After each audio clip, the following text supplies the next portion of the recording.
जब भी कभी किसी को अपने प्रशासनिक पाप धोने हो, भ्रष्टाचार के पाप धोने हो, तो एक सबसे बड़ा अच्छा रास्ता निकल के आता है कि मोदी जी की भाजपा में सीधे शामिल हो जाइए। कोई आपको पूछने वाला नहीं होगा। यहाँ सापलासर छोटू राम के जो स्मारक स्थल से माननीय प्रधानमंत्री मोदी ने एक सिंचाई योजना का यहाँ पे परियोजना का उद्घाटन किया था, जिसको दुलेड़ा डिस्ट्रीब्यूटरी के नाम से जाना गया। और हमारे पीछे दिखाएंगे कैमरामैन साथ में, ये वो डिस्ट्रीब्यूटरी है जिसमें घटिया स्तर का एक निर्माण सामग्री उपयोग हुई। इसी तरह से एक फूड पार्क IMT रोहतक में जिसकी घोषणा हुई, दोनों ही घोषणा जिस तरह से उस पर काम हुआ, उस पर गुणवत्ता पे काम हुआ, उस पर एक बड़ा सवाल यहाँ के किसानों ने उठाया है। हमने कुछ RTI से ये दस्तावेज लिए हैं, जिसमें आप देखोगे इसके अंदर कम से कम इसमें 3 जगह इसमें अलग अलग डिविजन्स में 3 ठेकेदारों को इसमें टेंडर दिया गया और ये 64 करोड़ रुपए के लगभग लागत इसमें अनुमानित लगाई गई। और जो मानक थे इस RTI में, जो दस्तावेज यहाँ के एक्टिविस्ट ने निकाले, उसका आधा भी इसमें बजट का इसमें नहीं निर्माण में लगाया गया। और जिसका नतीजा ये हुआ कि स्माइल के पास और जगह जगह कई गाँव में ये साल भर के अंदर ये नहर टूटने लगी है। इसकी कंक्रीट इस तरह की है कि इसके सरिया अपने आप दिखने लगे हैं, जैसे कि हमारे साथ में आपको वीडियो में हम आपको दिखा रहे हैं। तो इस अवस्था में ये लाजिम होता है कि इसकी गुणवत्ता की कोई विजिलेंस जांच होती, लेकिन यहाँ पे एक योजना के तहत यहाँ SC और एग्जीक्यूटिव इंजीनियर्स के तबादले किए गए और यहीं के स्थानीय एक बंदे को यहाँ पे कुछ टाइम के लिए प्लांट किया गया।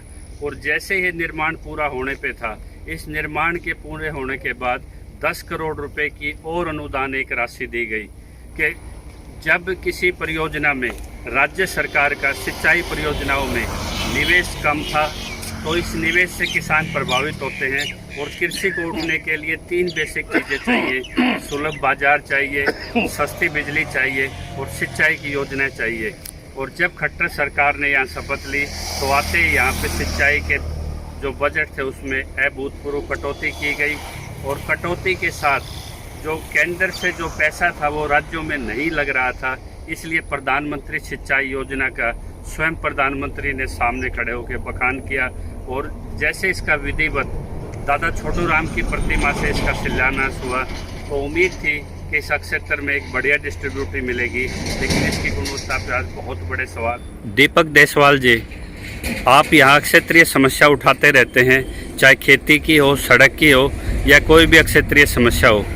ये जो निर्माण हुआ है दुलेड़ा आपके गांव के नाम से, जो ये डिस्ट्रीब्यूटरी निर्माण हुआ है, इसमें क्या अनियमितताएं हैं और आप क्या मांग करते हैं? ये जो दुलेड़ा डिस्ट्रीब्यूटरी है, इसका 7 दिसंबर 2019 को प्रधानमंत्री जी ने खुद आकर सापला से इसका शुभारम्भ किया था, सिंचाई योजना का, प्रधानमंत्री सिंचाई योजना के नाम से। और इसमें लगभग 1 साल का वर्ष भी पूरा नहीं हुआ है। इसमें 67 करोड़ रुपए पास किए गए थे, जो नहर निर्माण के लिए लगाए गए थे। इसकी कंक्रीट निम्न स्तर की है, इसमें तकरीबन सारे निम्न स्तर की है और जगह जगह से टूटती है। किसान की रीढ़ की हड्डी होती है सिंचाई, लेकिन ये जगह जगह टूट जाती है, जिससे किसानों की फसलों में जल भर जाता है। और ना ही इसका सरकार का कोई इस तरफ ध्यान दे रहे हैं। भाजपा सरकार के पूर्व कैबिनेट मंत्री कैप्टन अभिमन्यु और मनीष ग्रोवर जी, उन्होंने अलग अलग कंपनियों को इसके टेंडर दिए और उनको पास कराया। जैसे हम बताते हैं कि ये जगह जगह से टूट रही है और इसका कोई बेनिफिट नहीं हो रहा। हम सरकार और प्रशासन से ये मांग करते हैं कि इसकी जांच कराई जाए। निष्पक्ष जांच होगी तो सच सबके सामने आएगा। किसानों के साथ धोखा बर्दाश्त नहीं किया जाएगा। और घोटाले पे घोटाले हो रहे हैं, भ्रष्टाचार दिन पर दिन बढ़ रहा है। इसके लिए हम उनसे इसकी निष्पक्ष जाँच करने की मांग करते हैं।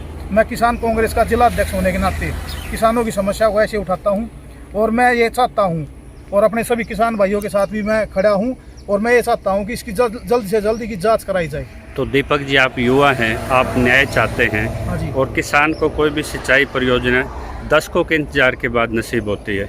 यदि सरकार के मंत्रियों के सिफारिश पे यहाँ पे टेंडर हुए और इसमें गुणवत्ता सबके सामने विजुअल से जाहिर हो गई है, अगर इसकी जांच नहीं करती तो कांग्रेस क्या इस मसले पे इसकी उच्च स्तरीय जांच की मांग करेगी?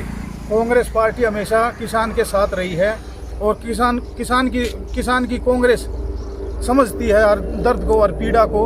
हम ये चाहते हैं कि इसका जल्द से जल्द इसकी निष्पक्ष जांच कराई जाए और जो दोषी पाए जाएं उनके खिलाफ सख्त से सख्त कार्रवाई की जाए।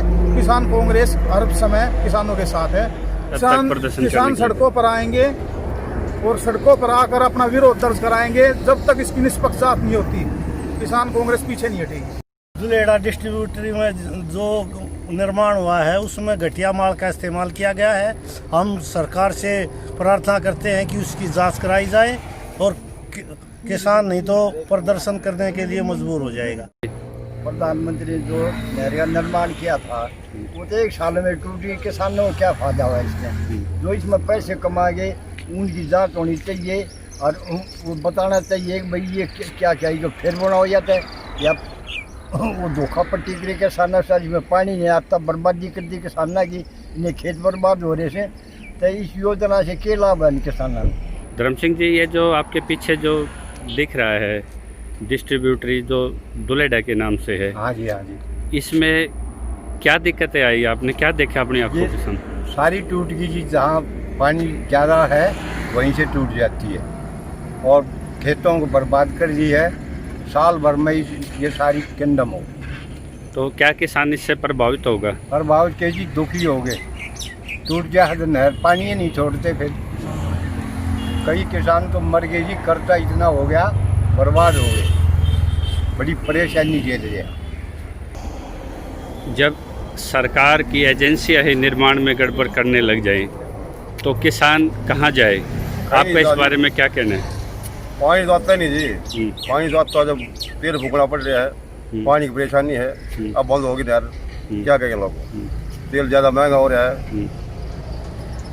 क्या करें? नहर तो आती नहीं। तो नहर में आपने क्या अनियमितताएं देखी? ये चोरी करी जी, सारी टूट पड़ गई है। क्या कितने टाइम हो गया इसको बने? साल भर भी नहीं हुआ इसको। तो साल भर के अंदर ये गिरने लगी। तो इस पे आप क्या चाहेंगे? इस पे इस वजह से ये इसको पूरा पानी आना चाहिए। आज की वो सब होनी चाहिए। कितने सालों से इस एरिया की मांग थी कि यहाँ पे गुणवत्ता वाली पहले तो डिस्ट्रीब्यूटरी पानी 10 साल से हो रही थी। लगातार मांग थी और मिला भी तो टूटा हुआ। हाँ जी। अपील करेंगे। मैं आपसे सरकार से ये अपील करता हूँ कि जो नहर टूटी हुई है इनका जो है ना पूरी तरह से अच्छी तरह से निर्माण किया जाए और इनका जो पैसा है जो खाया हुआ है वो ठिकाने लग जाना चाहिए। ये ठेकेदार जो है ना यहाँ से टेंडर छूटता है और पैसे को ले जाते हैं और अपनी जेब भर लेते हैं। इसमें जो है ना सरकार को अपनी थोड़ा ध्यान देना चाहिए। और किसान कहाँ जाएगा जब जो है ना खेती नष्ट हो जाती है तो उसके बच्चे जो है ना भूखमरी से तंग हो रहे हैं और वो क्या खाएंगे? ये सरकार को जो है ना आप थोड़ा है इसका ध्यान देना चाहिए। और मैं तो यही रिक्वेस्ट करता हूँ कि जो है ना ये जो पैसा लिया गया है इसको जो है ठिकाना लगाना चाहिए सरकार से। धर्मवीर जी, भावनाएं कैसे आहत हुई जब ये निर्माण आपने देखा कि? हमारी भावना अच्छी हुई जी। हाँ, जब उन्होंने इसका उद्घाटन कराया तो उस तरीके से काम तो नहीं हुआ जी। जो उन्होंने कराया था उस ढंग से काम तो नहीं कराया उन लोगों ने। उन ठेकेदारों ने जो काम कराया वो अच्छा नहीं कराया। ये साल भर पहले ही टूटने लगी। पानी बगैर तो किसान बहुत दुखी है जी। क्या करेगा किसान? कितने गाँव प्रभावित होते हैं जिससे? इससे तो कम से कम 500 गाँव तो आए। बड़ी परियोजना थी। हाँ जी बड़ी। तो इसकी आप क्या मांग करते हैं? हम तो यही मांग करते हैं जी इसका दोबारा से निर्माण किया जाए और सही तरीके से किया जाए ताकि लोगों के भविष्य में कोई परेशानी ना हो। आपकी जो ये गुणवत्ता के साथ खेल हुआ, इसकी शिकायत कभी आपने इनके अधिकारी को की थी जी अधिकारियों से? क्या दिक्कत है? ये उन्होंने कोई भी सुनाई नहीं करी। तबादले होते रहे उनके, उन्होंने कोई सुनाई नहीं करी किसी प्रकार की। तो अब क्या उम्मीद करते हैं? अब तो यही उम्मीद करते हैं जी कि ये जो खट्टर सरकार है इसका सही तरीके से काम करवाया जाए जब ये लोगों की परेशानी दूर होगी। किसान न्याय यात्रा से प्रदीप धनखड़ जी, जब भी आपने कोई आंदोलन किया है तो युवा नेतृत्व दीपक की अगुवाई में यहाँ के किसानों ने आपको हमेशा मंडी से सड़क तक साथ दिया है। ये जब समस्या आपके नेतृत्व में यहाँ पे आई है तो आप जो ये नहर निर्माण में घटिया सामग्री उपयुक्त हुई है इस पे आपका क्या रुख है, कैसे देखते हैं? किसानों की जो समस्या है हर उस पे उठाने की कोशिश करिए और उठाते रहेंगे। ये जो भ्रष्टाचार का एक बोलबाला जो उजागर हुआ है, भाजपा प्रदेश अध्यक्ष भी यहीं से हैं। और ईमानदार सरकार जो कहते हैं, ये 67 करोड़ में से मुश्किल से 33 करोड़ लगे होंगे। बाकी जो बचते पैसे कहाँ गए, किसकी जेब में गए? मनीष ग्रोवर का ठेकेदारों पे हाथ था। तो इसकी जब तक जांच नहीं होगी, इतने हम शांत नहीं बैठेंगे। ये किसान ही वो वर्ग है जो गद्दी पे चढ़ा भी देगा और उतार भी देगा। तो जब तक ये मेन भ्रष्टाचार का आखिरी वो था, हमने आरटीआई का भी सहारा लिया, सारा कुछ ज़मीन पे भी देखा कि जो अभी साल भर पहले जो प्रधानमंत्री ने यहाँ उद्घाटन किया, पानी तो पहुँचा नहीं लेकिन रोड ही ज़रूर पहुँच गई। तो अगर इस पे कोई जांच नहीं होती तो यहाँ का किसान क्या बुरी तरह प्रभावित होता है? किस हद तक इनका काम प्रभावित होगा?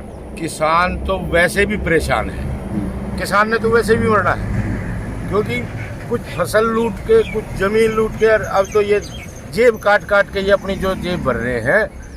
ये सारा खेल ही एक है, उजागर करना बहुत ज़रूरी है। क्या सिंचाई योजनाओं की गुणवत्ता पे और सही सिंचाई परियोजनाओं पे पूरा खर्च हुए बगैर किसान की आय दोगुनी हो सकती है? मैं तो ये कह रहा हूँ, किसान आय दुगनी की जो बात कर रहे हैं, जो हमारे 10 साल पहले आय थी, कम से कम वो ही दे दें। तो सवाल ये उठता है, क्या ईमानदार सरकार इसकी गुणवत्ता की जांच करेगी, जिससे सिंचाई मार्ग को अगले 30 साल के लिए प्रायोजित करके बनाया गया था, प्लान किया गया था, आज वो साल भर के अंदर उखड़ने लगा है। तो इसकी विजिलेंस जांच किसान चाहता है।